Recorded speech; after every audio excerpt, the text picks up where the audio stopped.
ഉപ്പ നോമ്പ് സാധനം മേങ്ങാൻ പോകുന്നില്ലേ? ബയ്യ പോവാ. ഫ്രൂട്ട് മേങ്ങാണുപ്പ. ഫ്രൂട്ട് മേങ്ങാൻ പൈസ ഇല്ലമ്മ. എപ്പോഴും കൊണ്ടുവരുന്നില്ലല്ലോ ഉപ്പ, ഇന്നെങ്കിൽ കൊണ്ടുവന്നു.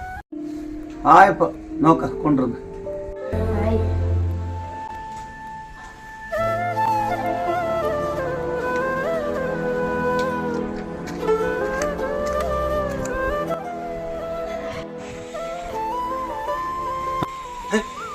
പോയാ അന്നെ കണ്ടിട്ട്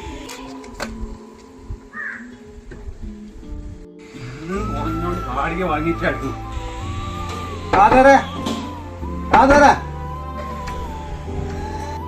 ഉപ്പയില്ലേ ഉപ്പുണ്ട്.